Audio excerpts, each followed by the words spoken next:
NCCK, Evangelical Alliance, can have a report on some of these things that we are seeing exhibited by some religious leaders. Because I think that cannot be allowed, and there must be a self-regulatory. We respect churches, we respect religious leaders, but some level of madness that we are witnessing surely must be called out and must be brought to an end. And there's nothing funny with the circulation of content that we are seeing.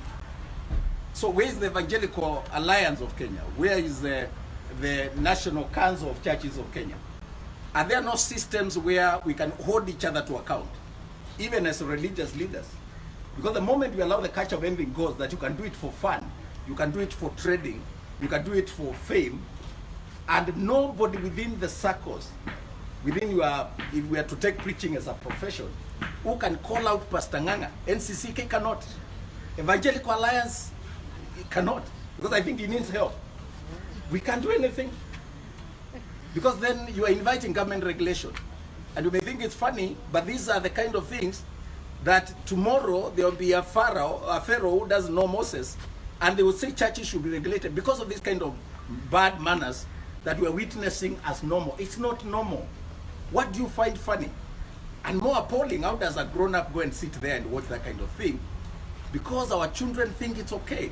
So these are the things we are calling out, and we hope that somebody is working on it, because if they don't, then we're inviting government regulation to the churches or to religious institutions, and it's dangerous. So NCCK, Evangelical Alliance of Kenya, the Catholic Secretariat, the Episcopal Association, and the others, please come forward and say it is not okay. Let us self-regulate, because the concept of self-regulation, even in the profession where I belong, it is having a code of ethics, you know, saying that you can't go beyond these bounds, and we will call you out as your colleagues, so that we do it to avoid government regulation. And we're asking that somebody, somewhere, will do something, and the government doesn't have to come in to regulate pastors.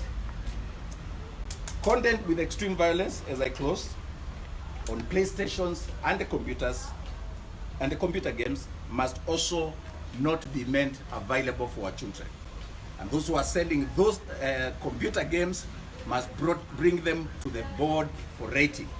And when you access anywhere where those computer games are available, as a parent, demand to see the license from KFCB. We have noted that some of them, some books like the Blood Ties, Story Moja Live Series by Zikidha Mlazeli, taught at class 6, bear adult language, extreme F words, bad language. And it's perfect example of how adult content and foreign ideologies are indirectly being inculcated into our children, thus corrupting their moral values. It's important to note that morals are important. If we are going to move forward as a nation, we need to say we have to lay the right moral foundation for our children. And lastly, we want to appeal to our good CS Matiang'i. I think everybody appreciates that we have a minister who works.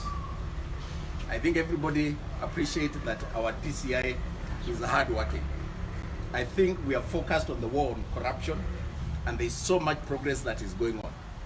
3 years ago, we started a campaign against gambling machines that were being distributed across the country, and we're not making headway until CS Matiang'i moved to the Ministry of the Interior and called out that dirty or inappropriate business model and destroyed those machines.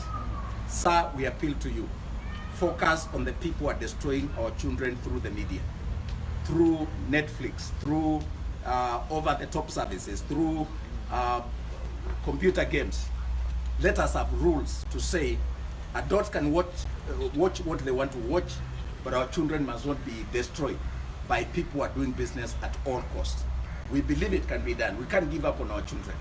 And then the parents of the minors in the video, both the boy and the girls involved, and we have been able to get in touch with most of the parties. Those children need love, not condemnation. We need to engage in a conversation with them, and we need to help them. We need to help their parents. There's need for counseling, There's need for some social support systems that will help them to recover from this. Consolata School must not be condemned en masse. Not every child there is of that nature. And even the kids involved in those videos need love, not condemnation. And we need to get into a conversation where we help them, because we as adults gave them the wrong examples to copy. And they are doing what they saw. They say monkeys see, monkeys do. Thank you. Any query? You look like you are agreeing with me. You've expounded everything very well. Apparently. And I was elaborate enough to cover most of the areas that you'd be interested in. We thank you for coming.